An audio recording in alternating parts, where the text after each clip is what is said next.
televiewers of Viewpoint on TBS television, a happy new year to all of you watching us at this particular moment and to all our faithful viewers of Viewpoint. It is a new year. We are beginning, I could say, on a good foot, but then we are back again afresh with the hope that our sensitization, our opinions, all we do here on Viewpoint will help to the development of Cameroon as a whole. Tonight, or for the very first edition of this year, we are honored to have two of our guests, Dr. Ngwanyam and Kimba Vitalis. You know, they are not new on this platform, and it's always a pleasure having them. And we will be looking at, or be analyzing the head of state's traditional speech at the end of the year, looking whether he has met the aspirations of young Cameroonians, what are the lapses, or what are some of the things that will be realized or would not be realized this year. But then it's all about working towards the development of Cameroon as a whole. Dr. Ngwanyam, Happy New Year and welcome. Happy New Year to you, Vanessa, and Monsieur Kimbang, and Happy New Year to our listeners out there and all Cameroonians, and welcome to the guests. Welcome to the guest. Kimba Vitalis, it is, I could say, it's a new beginning. Yes, it's a new beginning. And so it's a pleasure having you. Thank you very much. Good evening, Vanessa. Good evening, Doctor. It's my pleasure to be with you on the set for the first time. Thank you. Good evening to all the tele viewers. Let us have the first part of Viewpoint as usual, the questions.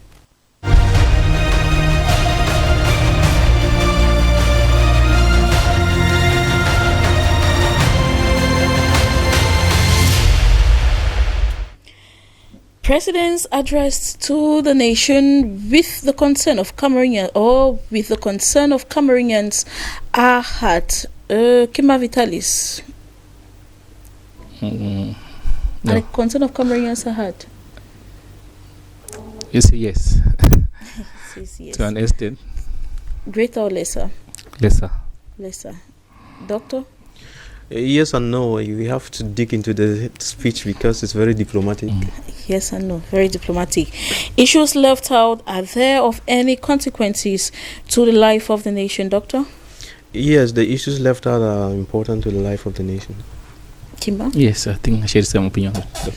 Yes, let us have your point of view.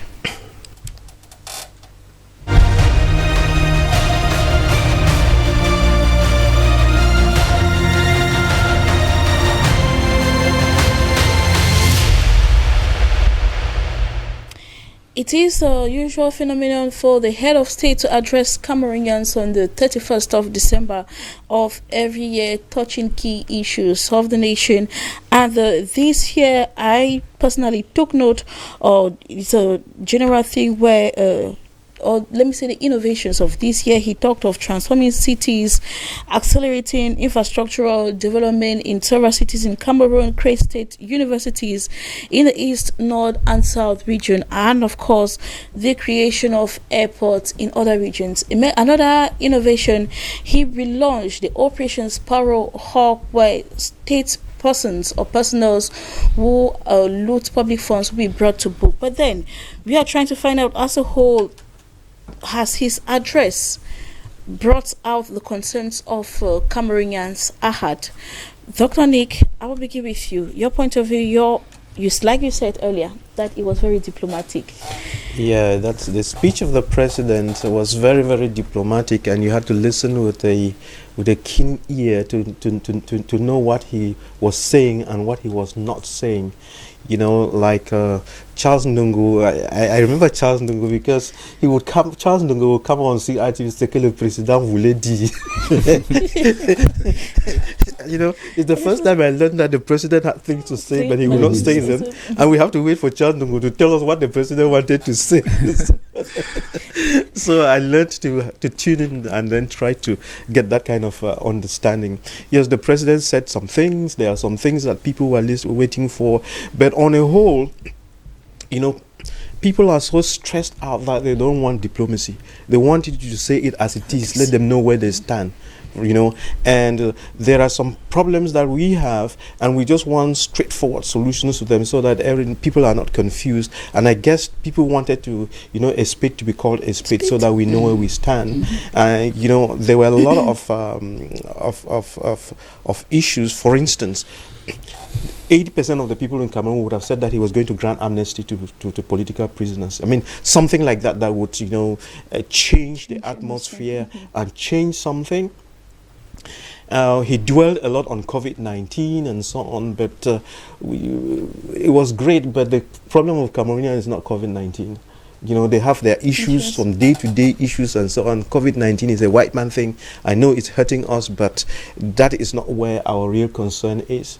And, in many years ago, he's been talking to us about 2035, and we're looking forward to him telling us exactly what is 2035, what we should be doing to get there. But it looks like we have all forgotten 2035 and nobody cares about it. And things like that, we really want to know how we improve our day-to-day lives, not philosophy. I think what he was saying was more philosophical for philosophers and for university dunces, but for the common man, they were left out. They didn't really get it. I heard many on the platform, they talk about, for instance, like a hike in the prices of basic commodities, building materials. Yes. That's something that we really have to talk about. And you know that in 2008 we had a revolt in the country, and we have not addressed what we need to do so that we don't have a repeat of 2008. And there is a way of addressing it, and that's what we ought to be doing. So, for instance, Franz Venkat mentioned hike in prices, and that would cause rebellion or something. And there was a minister that jumped on their necks to kind of like talk down on them. That's not true. I mean, Franz Venkat is right in what they said, because we are not doing what it takes to solve our daily problems and to address our daily problems. And that's what the common man wants to see done. So in reality, in our nation, we have failed to address our economic growth. We have failed to address our industrialization. We have failed to address our agriculture and food transformation, to the extent that we leave a lot on imports. Okay, the people that are going to come for the can, what are they going to eat? What are they going to drink? The beds they will be sleeping in, the bedsheets they will be covering, most of those things will be imported. So what are we getting out of the can? We are getting very little. So it is this kind of thing. There's a lot that needs to change for the common man to really find his feet on the ground in our nation, and that's what people are listening to. People want a new way of doing things, and like we've said before, when you track down these things, you will see that we've continuously failed because our education has been a failure. We've continually failed because we suffer from bad governance. Okay, Dr. Nick, Kimba Vitali saw the concerns of Cameroonian.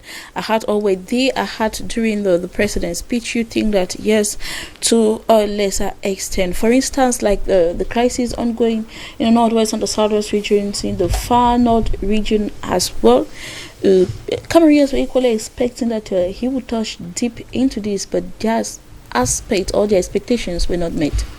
Yes, Vanessa, when I listened to the head of state's speech last the 31st, people are more concerned with what will be done, not what have been done, because what have been done, we already know them. So when you come to listen to this, people are so excited to know what will be done, what they're expecting the president to tell them that will be done in the next year.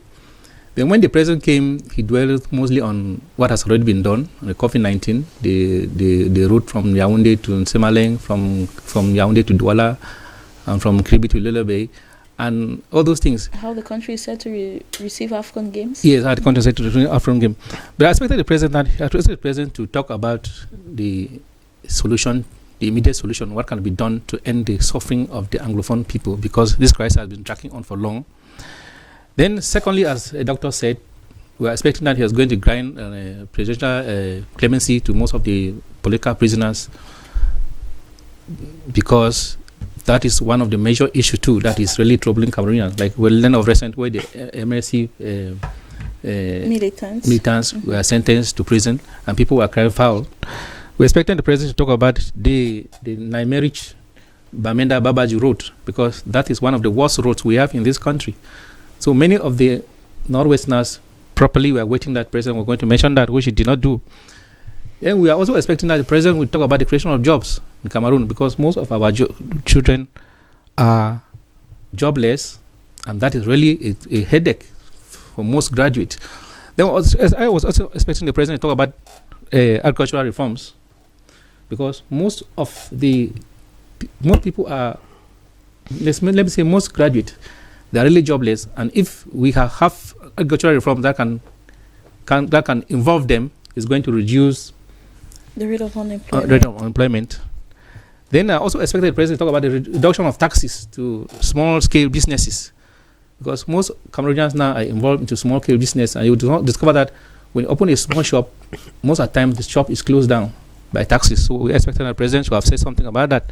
But the president to have said something about educational reforms, mostly maybe talking about technical education, because that is one of the aspects where a country cannot grow without such institutions.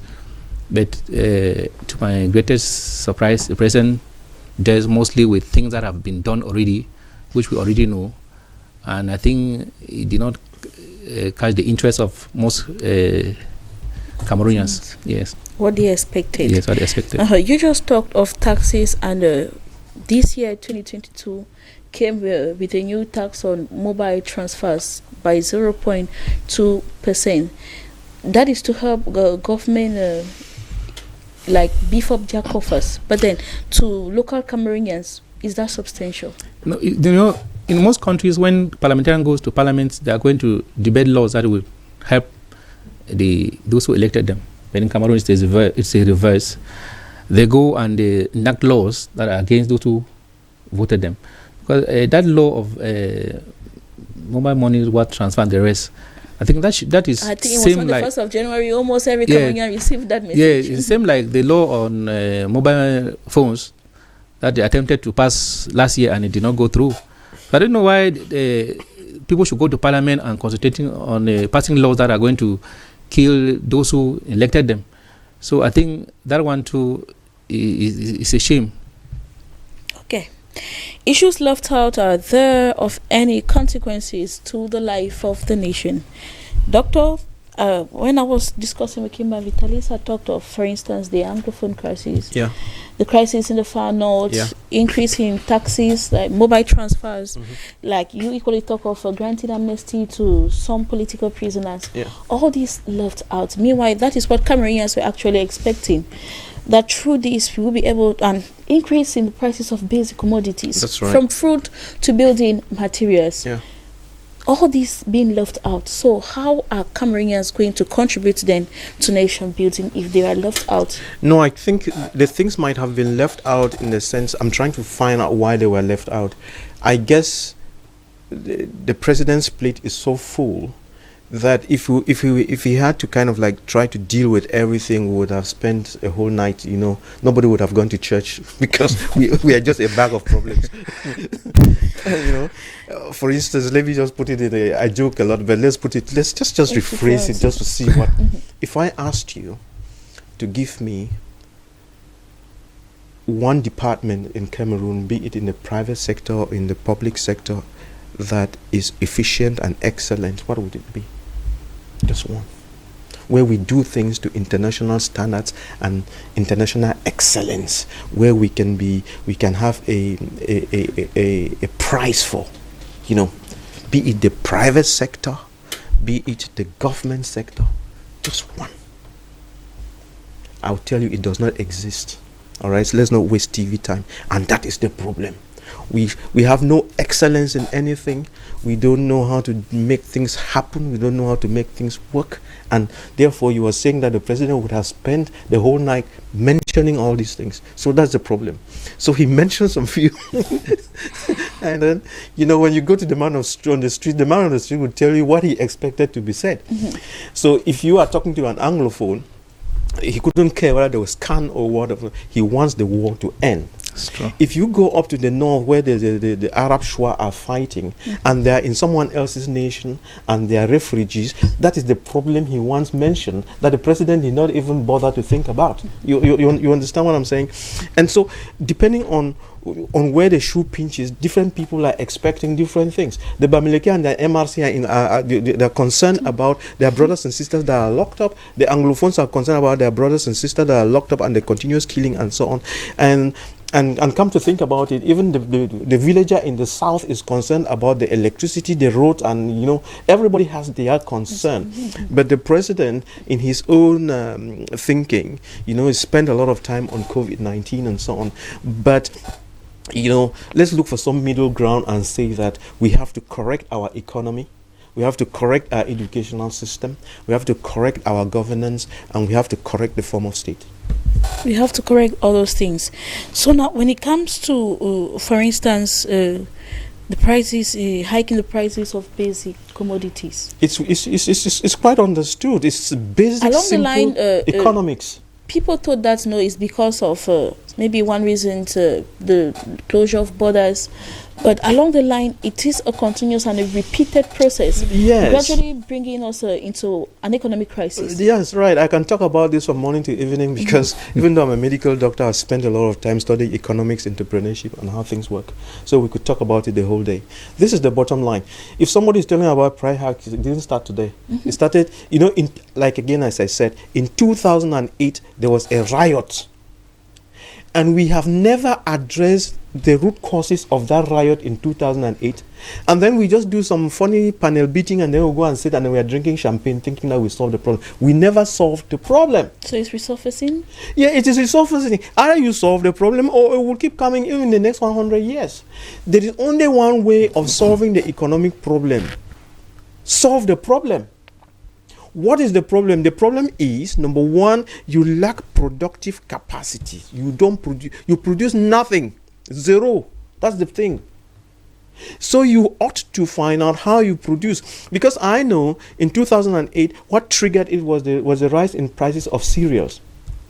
And what the government did was to create a certain board for doing what? For modulating the prices of cereals. That is not a solution. I don't know what's wrong with us.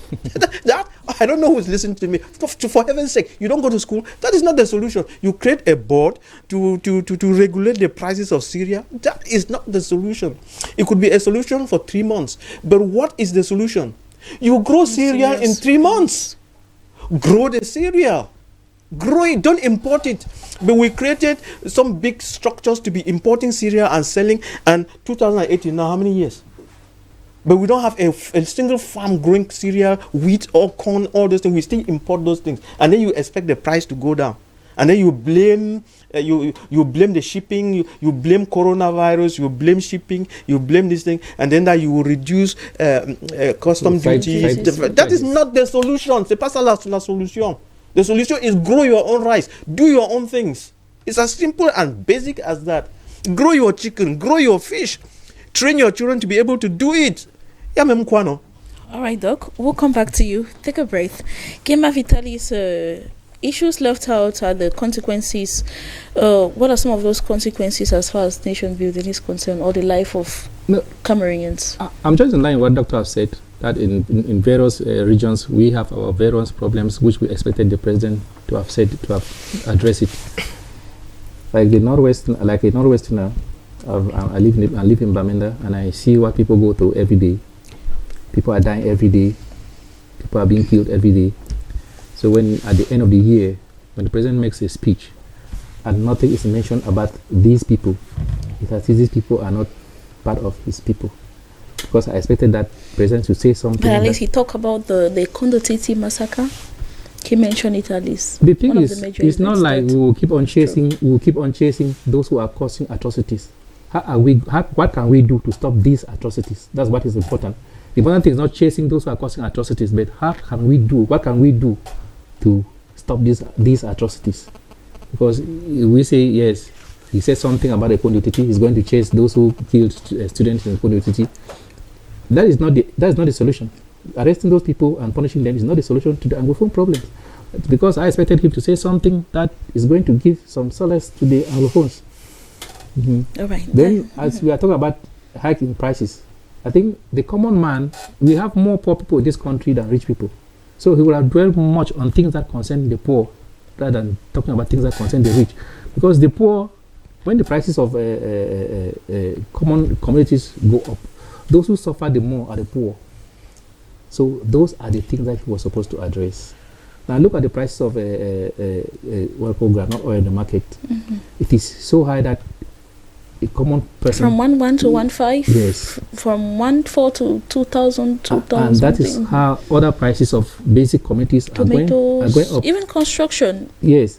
Those are the type of small things that the head of state was supposed to have addressed, because those are the things that are affecting the majority of the people of this country. So when he came up and he addressed the nation, and those things were not said, I think the majority of the people of Cameroon, they were disappointed. They felt disappointed. It is the point of view of Kimba Vitalis, a civil society activist.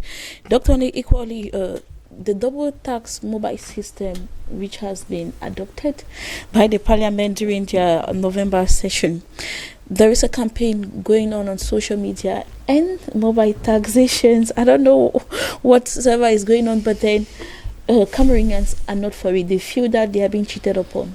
Yes, they are being cheated upon, and there was this other taxation and jangi money, all those kind of things, a lot of things. So, you know, this is the problem. People are reacting a lot to the tax hike, all right? But in reality, just leave it as it is and step back a little bit and try to understand why they react the way they do. That's where if you don't understand that and then you just go after them, oh, why are you reacting? Don't react. That's noise. No, leave the issues as they are. Step back a little bit and ask some intelligent questions. Why are people reacting that way? Then find out, in other nations, are those kinds of taxes existing?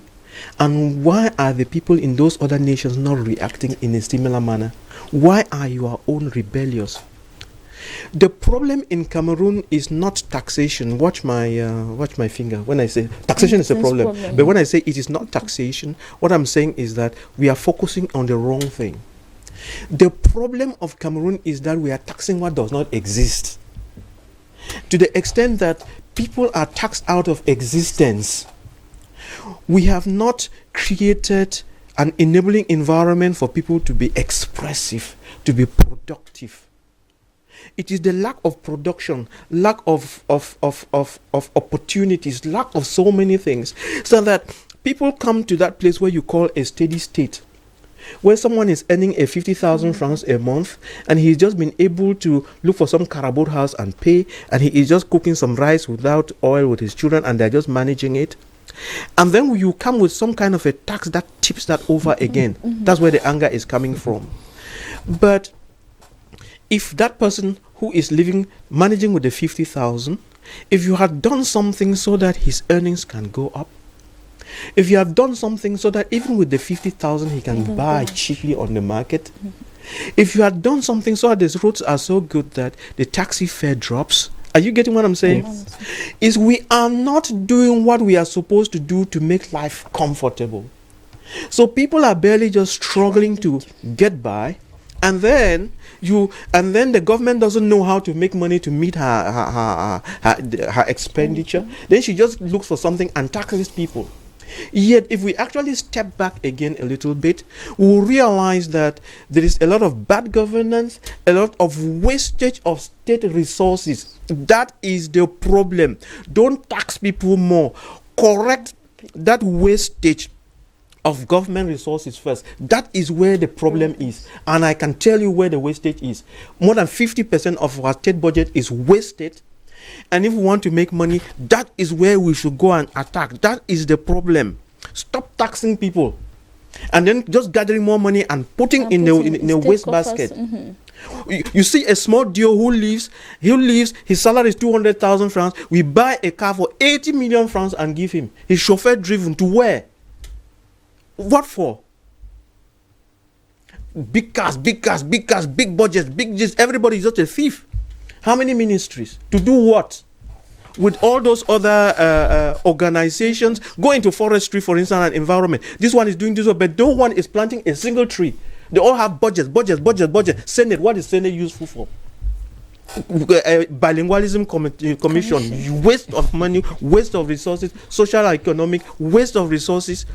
We are wasting a lot of resources in this country, and we should stop taxing people and control government expenditure. That is what we should do. Dr. Nick is talking as a civil activist. He's the voice of the voiceless, actually talking or bringing out the grievances of several Cameroonians because they are being overtaxed. Mobile taxes, that's taxing Cameroonians twice. And so an average Cameroonian, like he said, barely feeding even a day. How will he or she cope? Dr. Nick, thank you very much for coming. It's a pleasure having you. Thank you. 2022 will be one of the best years in the nation because a lot is going to change. Watch my lips. A lot is going to change. And most of these things that I'm saying will be done. We pray so and we hope so. Thank you. Kema Vitalis, it has been a pleasure having you. Before we go. Thank you, Vanessa. Doctor, I've read a lot from you, and I hope what you have proposed, if it really works, thank you. We will enjoy this country this 2022. Let us keep God. Let's stop taxing people and reduce government spending and industrialize. Very important. Thank you, Kimba Vitalis. Thank you equally, Doctor, for coming.